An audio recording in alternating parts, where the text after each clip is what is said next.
News में हूं आपके साथ भावना त्रिपाठी। वक्त हो चला है आपका राज्य आपकी खबरों का। बुलेटिन की शुरुआत करेंगे बिहार की खबर के साथ, जहां अधिकारियों ने बच्चों को फोन से दूर रखने की सलाह दी। रैपिड एक्शन फोर्स के कमांडेंट कुमार ब्रजेश ने फोर्स के कार्यों पर विस्तार से बातचीत की।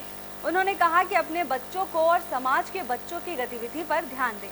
बच्चे घर से बाहर जा रहे हैं तो क्या कर रहे हैं, कैसे दोस्त से मिल रहे हैं। इसके साथ ही उन्होंने बच्चों को मोबाइल से दूर रखने की सलाह भी दी।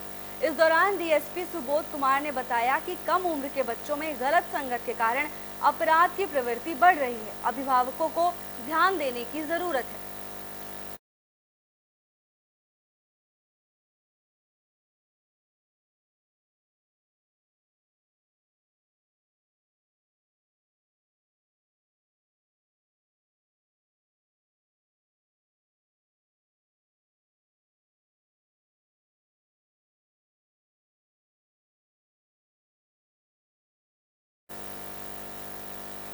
अगली खबर बिहार के गोपालगंज से है, जहां जमीनी विवाद को लेकर हत्या का मामला सामने आया है।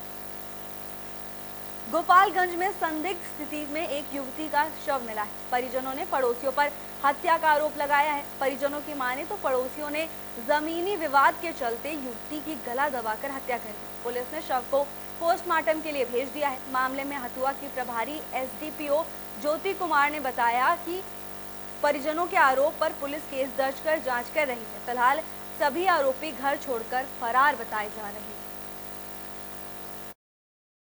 हैं। विवाद चल रहा है, जमीनी विवाद। मेरे भाई पटदार है पापा के। तो मेरे बहन कल शाम को 3 बजे गई थी घर पे, पुराने वाले मकान पे दाना डालने के लिए, दाना काटने के लिए गाय के लिए। फिर वहाँ पे गई थी तो वहाँ पे दाने वाले ने, मतलब भाई पटदार वाले ने उनको पकड़ के और फांसी वासी लगा के मार और दिए थे। और जहाँ पे फांसी लगा उसका हाइट भी कम है, उसके शरीर से पूरा टच हो रहा है जमीन। और फिर हमें डाउट है कि वही लोग। अगली खबर छत्तीसगढ़ से है, जहाँ नई नवेली दुल्हन की मौत रहस्य बनी हुई है।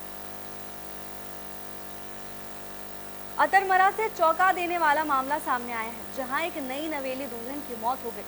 महिला ने सुसाइड नोट में खुद का गला दबाकर मरने की बात कही है। अब सवाल ये उठता है कि क्या कोई व्यक्ति खुद अपना गला दबाकर अपने आप को मार सकता है। तो वहीं मृतका के परिजनों ने थाने में आवेदन दिया है कि मृतका की मृत्यु को आत्महत्या नहीं बल्कि हत्या करार दिया जाए और जांच कर अपराधी को पकड़ा जाए। मृतका के पति ने बताया कि सुसाइड नोट की लिखावट उसकी पत्नी की नहीं है। मोर लड़की रीना सिन्हा जेकर शादी में का कथे अतरमरा में करे रहे हूँ। और जे ला मोर बच्चा ला बार बार ओकर ससुराल वाला जे का कथे बार बार वो टॉर्चर करे, ओकर पति भी वो टॉर्चर करे। अब एक बार मोर कर बोले भी रही से कि आदित्य सिन्हा है कि तोर लड़की ला ले जा, वरना ये ला मायके में बैठार दूँ, ऐसे कही के मोर कर धमकी भी दे रही से। मैं ये बात ला इसने है कर समझ के वो ला इग्नोर करे रही हूँ, लेकिन मोर बच्चा ला वो हमेशा टॉर्चर करे। और मोर लड़की जो 4 महीना के भी प्रेग्नेंट में रही से, वो हत्यारा मोर लड़की ला का कथे जान से मार दी, गला दबा के। मैं थाना प्रभारी से ही चाहत हूँ कि मोर लड़की ला इंसाफ दिलाए और मोर बच्चा ला।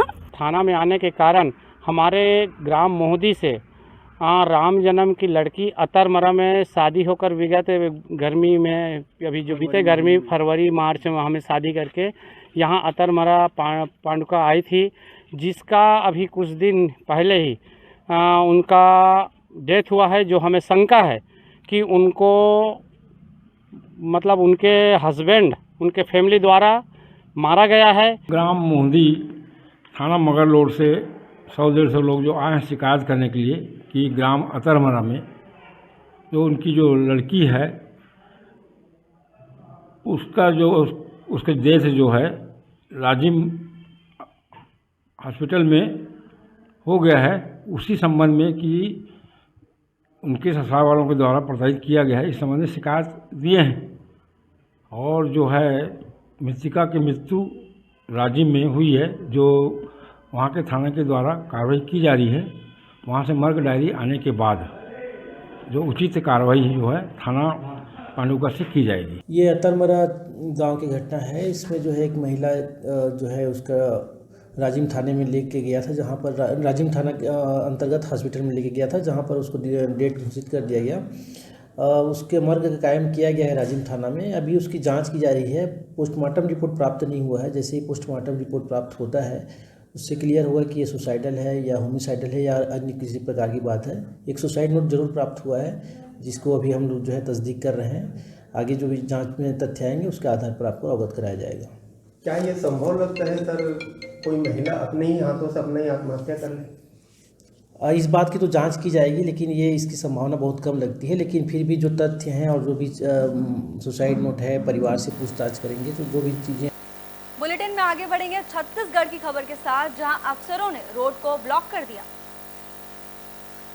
वन विभाग के अफसरों ने रोड को ब्लॉक कर दिया है। दरअसल रोड ग्राम पंचायत छितापड़रिया की भूमि पर अवैध रूप से हरे भरे पेड़ों की कटाई कर सड़क बनाई गई थी, जिस पर वन विभाग ने कार्रवाई की और सड़क की खुदाई करवा कर रास्ते को बंद कर दिया गया। संचालक गुरुश्री मिनरल्स ने जनपद पंचायत की वन भूमि पर अवैध रूप से पेड़ों की कटाई कर उस पर सड़क का निर्माण कर दिया था, जिसमें उनके द्वारा बेखौफ होकर खुले तौर पर डोलोमाइट का परिवहन किया जा रहा था। शिकायत के बाद वन विभाग की टीम ने वन भूमि पर बनी सड़क को दोनों ओर से जेसीबी से खुदाई कर बंद कर दिया गया है।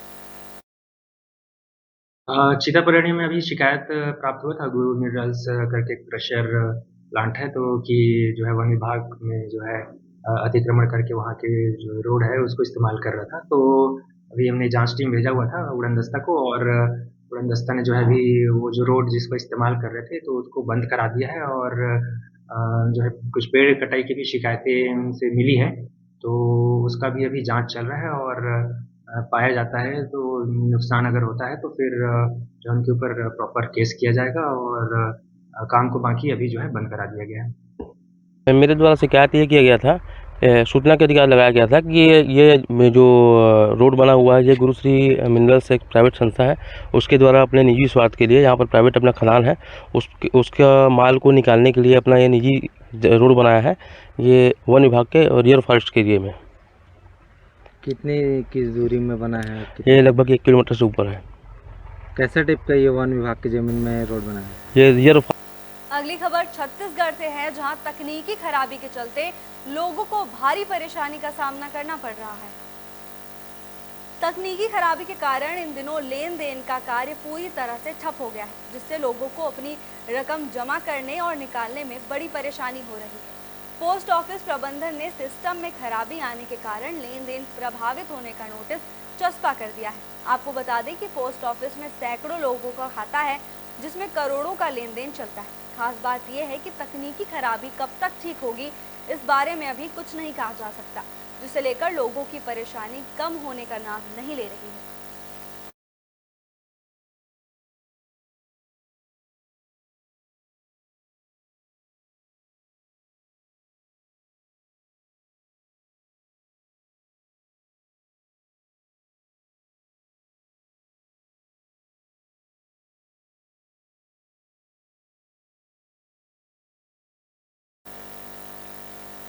बुलेटिन में आगे बढ़ेंगे छत्तीसगढ़ की खबर के साथ, जहां एंटी पोचिंग टीम ने बड़ी कार्रवाई की है। उदंती सीता नदी टाइगर रिजर्व के एंटी पोचिंग टीम ने महाराष्ट्र छत्तीसगढ़ सीमा पर 2 तस्करों को गिरफ्तार किया है। टीम ने तस्करों के पास से बाघ की खाल बरामद की है। उदंती सीता नदी टाइगर रिजर्व को सूचना मिली थी कि एटापल्ली गांव में कुछ लोग बाघ की खाल बेचने की फिराक में हैं, जिस पर उदंती सीता नदी टाइगर रिजर्व की टीम ने महाराष्ट्र फॉरेस्ट डिपार्टमेंट के साथ ज्वाइंट ऑपरेशन चलाकर मृत बाघ के खाल के साथ 2 तस्करों को गिरफ्तार किया है।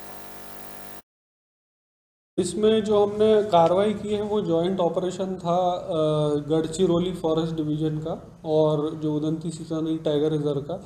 इसके पीछे कारण ये था कि जो हमारा गलियारा है, जो कि उदंती से जो बाघ का जो गलियारा है टाइगर कॉरिडोर, वो जो उदंती से गुजरता है इंद्रावती होते हुए गढ़चिरौली के रास्ते जाता है। तो हमने ये सोचा था कि मुखबिर से भी हमें एक सूचना प्राप्त हुई थी कि वहाँ पे गढ़चिरौली में कुछ लोग जो है टाइगर स्किन की डील करने वाले हैं, और कुछ समय से हमारा बाघ भी उदंती का भी जो है लापता चल रहा था। तो हमने सोचा कि हो सकता है कि टाइगर कहीं वो ही तो नहीं है जो हमारे यहाँ से मिसिंग है। तो इसके लिए हमने एक संयुक्त टीम गठित की दोनों DFO ने, और वहाँ पे जॉइंट ऑपरेशन किया 28 तारीख को गढ़चिरौली ज़िले में एटापल्ली में, और वहाँ से जो है टाइगर स्किन बरामद की और 2। बुलेटिन में आगे बढ़ेंगे हरियाणा की खबर के साथ, जहां मुख्यमंत्री फरीदाबाद पहुंचे। हरियाणा के मुख्यमंत्री मनोहर लाल खट्टर फरीदाबाद पहुंचे, जहां पर उन्होंने ग्रीवेंस कमेटी में कुल 14 शिकायतों की सुनवाई की। इस दौरान मुख्यमंत्री ने कई शिकायतों का तुरंत समाधान करने की कोशिश की, तो कुछ शिकायतों को पेंडिंग रखते हुए अधिकारियों को जल्द से जल्द शिकायतों का समाधान करने के निर्देश दिए। ज्यादातर शिकायतें जमीन जायदाद और प्रॉपर्टी से जुड़ी हुई थी। इस मौके पर मुख्यमंत्री ने फरीदाबाद के सूरजकुंड रोड पर बने सभी मैरिज हॉल और बैंक्वेट हॉल को लेकर कहा कि इस इलाके में जो भी बैंक्वेट हॉल बिना परमिशन के चल रहे हैं उन्हें सीज कर दिया जाएगा। जैसा आपको जानकारी है कि आज फरीदाबाद ज़िले की ग्रीवेंसेस कमेटी उसकी मीटिंग अभी हुई है और उसमें 14 कंप्लेंट्स आज थी, जिसमें 3 पहले से जो चली आ रही हैं उसको पेंडिंग रखा हुआ था और 11 नहीं थी। तो काफ़ी उसमें सॉल्व भी की हैं। कुछ ऐसे ही जैसा कुछ लंबी कंप्लेंट्स होती हैं जिसका डिसीजन तुरंत नहीं होता, उनको अगली मीटिंग के लिए भी रखा जाता है। तो जैसे कंप्लेंट्स में एक विषय हीवो जो सोसाइटी पिछली बार से भी चला आ रहा है वो विषय, और उसमें अंत में निर्णय ये हुआ कि जो नई उनकी RW बनी है, उन्होंने एक एप्लीकेशन दी है कि जो कंपाउंडेबल बिल्डिंग्स हैं उनको कंपाउंड करके फीस लेके कंपाउंड किया जाए, और जो कंपाउंडेबल नहीं है उनको बेशक एनक्रोचमेंट को तोड़ा जाए। लेकिन हमने ये कहा कि कंडीशन के साथ आपकी एप्लीकेशन पर विचार किया जाएगा। कंडीशन ये है कि आप 7 दिन के अंदर अंदर 25 लाख रुपया जमा कराएं सिक्योरिटी। तो 25 लाख रुपए जमा कराने के बाद उस एप्लीकेशन के ऊपर विचार करेंगे, अन्यथा ये चीज़ लंबी चलती रहती है, कोर्ट्स में किसे पड़े हैं, हम उसको सॉल्व करना चाहते हैं। बुलेटिन में आगे बढ़ेंगे हरियाणा की खबर के साथ, जहां पुलिस और बदमाश के बीच मुठभेड़ हो गई। फरीदाबाद के सराय इलाके में STF और बदमाशों के बीच मुठभेड़ हो गई, जिसमें बदमाश के पैर पर गोली लग गई। बदमाश को इलाज के लिए भर्ती कराया गया है। STF को सूचना मिली थी कि 14 आपराधिक मामलों में फरार चल रहे 10,000 के इनामी बदमाश इलाके में छिपे हैं, जिसके बाद STF के इंचार्ज अनिल चिल्लर अपनी टीम के साथ वहां पहुंचे। आरोपी ने पुलिस पर लगभग 15 राउंड फायरिंग की। इस दौरान आरोपी की खुद की पिस्टल से उसके पैर में गोली लग गई, जिससे वो घायल हो गया। एक क्रिमिनल था जिसके ऊपर ADGP क्राइम साहब की तरफ से 10,000 रुपये का इनाम किया हुआ था। इन लोगों ने क्या है कि 2023 अप्रैल के महीने में जो है सिटी थाना सोना के एरिया में एक लड़के को ज़बरदस्त चोट मारी थी। उन चोटों की वजह से हथौड़ों और डंडों से पीटा गया था उसको, उसकी वजह से उसकी मौत हो गई थी। उसके ऊपर जो है मतलब इनके ऊपर मर्डर का पर्चा दर्ज हुआ था। पर्चा दर्ज होने के बाद में इन्वेस्टिगेशन सिटी थाना करा था, लेकिन ये आरोपी काफ़ी समय से फरार चल रहे थे। तो इस संबंध में जो है पहले STF यूनिट ने अभी कुछ दिन पहले इनके 2 साथियों को गिरफ्तार किया था। तो उनकी लीड के आधार पर जो आज जो एनकाउंटर यहाँ पे हुआ है, मुठभेड़ जो हुई है इस बदमाश के साथ, तो उनकी इन्फॉर्मेशन के हिसाब से हमें इन्फॉर्मेशन मिली थी। तो हम यहाँ पे रात से नाकाबंदी किए हुए थे और वेट कर रहे थे कि बंदा जैसे ही बाहर निकलता है। तो जैसे ही वो बंदा हमारी नॉलेज में आया, नज़र में आया, नज़र में आने के बाद में उसको भी पता लगा कि भाई पुलिस है सामने, तो उसने फायरिंग स्टार्ट कर दी और आमने सामने की फायरिंग हुई। तो फायरिंग होने के बाद में वो बंदा जो है एक फैक्ट्री में, जो सामने आप पीछे फैक्ट्री दिखाई दे रही है, इस फैक्ट्री में अंदर घुस गया। तो यहाँ पे उसको सरेंडर करने के लिए बारे में बोला गया। तो उसने अपने कनपट्टी पे जो है बंदूक लगा ली और अपने आप को शूट करने की कोशिश की, तो वहाँ पे शूट नहीं कर पाया। फिर उसने अपने पैर में गोली मार ली और उसके बाद में पुलिस ने बहादुरी का पर्चा देते हुए ऐसे रविंद्र और सब इंस्पेक्टर सुनील ने बहादुरी का पर्चा देते हुए उसको काबू किया और काबू करने के बाद में उसको सिविल हॉस्पिटल में एडमिट कराया गया और आगे की कार्रवाई जो है अभी की जा रही है। नाम क्या है इसका, कितना शातिर अपराधी है, कितने मुकदमे दर्ज हैं इस पे? इसके ऊपर काफ़ी मुकदमे दर्ज हैं। कहाँ के लगभग 14 मुकदमे जो हैं पलवल और गुड़गांवा एरिया में इसके दर्ज हैं और ये जो है इसका बारे में पता किया जा रहा है। अगली खबर हरियाणा से है, जहां कांग्रेस ने सरकार के खिलाफ जोरदार प्रदर्शन किया। कांग्रेस नेताओं ने प्रदूषण को लेकर सरकार के खिलाफ प्रदर्शन किया। इस दौरान उन्होंने भाजपा नेताओं पर गंभीर आरोप लगाए। प्रदर्शन में कांग्रेस के पूर्व मंत्री करण सिंह दलाल और गिरीश भारद्वाज मौजूद थे। कांग्रेस नेताओं ने सरकार पर प्रदूषण को काबू करने के लिए ठोस कदम न उठाने का आरोप लगाया है। इस दौरान कांग्रेस नेता और पूर्व मंत्री ने दावा किया कि अगर आज हरियाणा में लोकसभा और विधानसभा के इलेक्शन कराए जाएं तो भाजपा के नेताओं की जमानत जब्त हो जाएगी।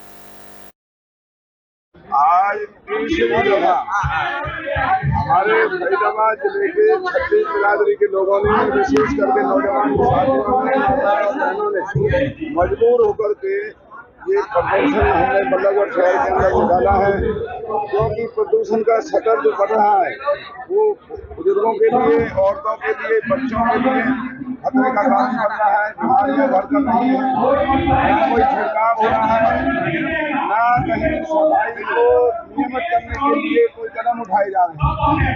मुख्यमंत्री ने हमारे आज धरने के डर की वजह से सफाई अभियान का जो ऐलान किया और साथ में एक जेई को जो सस्पेंड करने का काम किया है। बुलेटिन के आखिर में बात हरियाणा की, जहां मुख्यमंत्री ने विकास भारत संकल्प यात्रा का आगाज किया। मुख्यमंत्री मनोहर लाल खट्टर ने फरीदाबाद के फतेहपुर बिलौद से विजय भारत संकल्प यात्रा की शुरुआत की। इस अवसर पर उनके साथ कैबिनेट मंत्री मूलचंद शर्मा, पृथला के विधायक नैनपाल रावत मौजूद रहे। इस मौके पर मुख्यमंत्री मनोहर लाल ने गांव के 3 बच्चों के जन्मदिन पर उन्हें शुभकामनाएं भी दी। इस मौके पर हाथों हाथ पेंशन बन जाने पर गम के बुजुर्ग बहुत खुश दिखाई दिए और सरकार को दुआ दी। पेंशन बनी है जी और बढ़िया बना लिए कि काम बढ़िया सफल हो गया जी। सरकार का काम किस तरह का लग रहा है? जिस तरह से बढ़िया लग रहा है जी, बढ़िया लग रहा है जी, बहुत बढ़िया। कैसे धन्यवाद करेंगे सरकार का? गाना बढ़िया धन्यवाद। पेंशन के लिए आए, हमारे घर बैठे काम होगा बहुत, और फालतू हम बोलना चाहें बहुत बढ़िया सरकार भगवान बना रखे। सरकार की ओर तो बंदी है, बढ़िया बंदी है। घर कोई चक्कर काटा नहीं, कहीं गए नहीं, घर बैठे हो बस।